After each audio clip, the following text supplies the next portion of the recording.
আসসালামু আলাইকুম।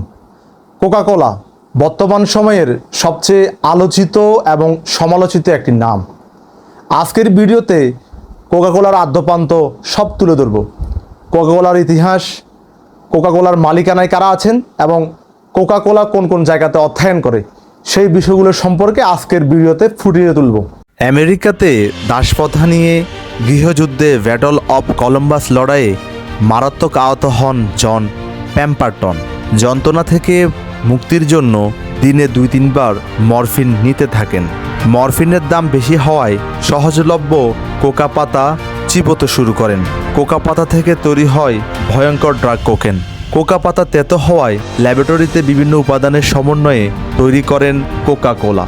বন্ধু উইলিস ভ্যানাবলের সাথে কথা বলে ব্রেন টনিক জাতীয় ওষুধ অর্থাৎ মাথা ব্যথা এবং অবসাদ দূর করার জন্য বাজারে এনেছিলেন গ্লাস প্রতি মাত্র 5 সেন্ট করে। এবার আসা যাক কোকা-কোলার মালিক কারা। কোকা-কোলা একটি public limited multinational corporation company. এটার একক কোনো মালিক নেই।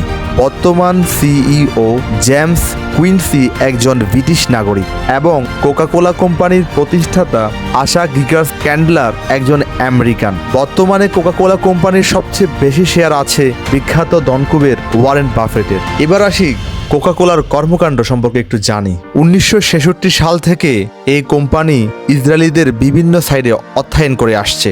1967 থেকে 1991 সাল পর্যন্ত তাই এটাকে বয়কট করে আরব লীগ। 1967 সালে ফিলিস্তিনিদের জায়গা উচ্ছেদ করে সেখানে কোকা-কোলার একটি ফ্যাক্টরি স্থাপন করা হয়।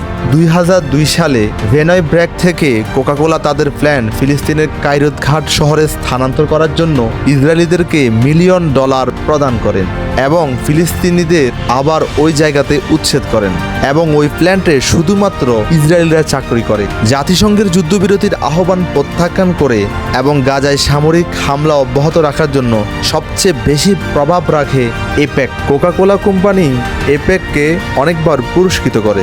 6 দিনের আরব ইসরায়েল যুদ্ধে 300 সাধারণ মুসলিম বন্দীদের কুখ্যাত হত্যাকারী ভ্যান এলিয়েঞ্জারকে কোকা-কোলা পুরস্কৃত করে।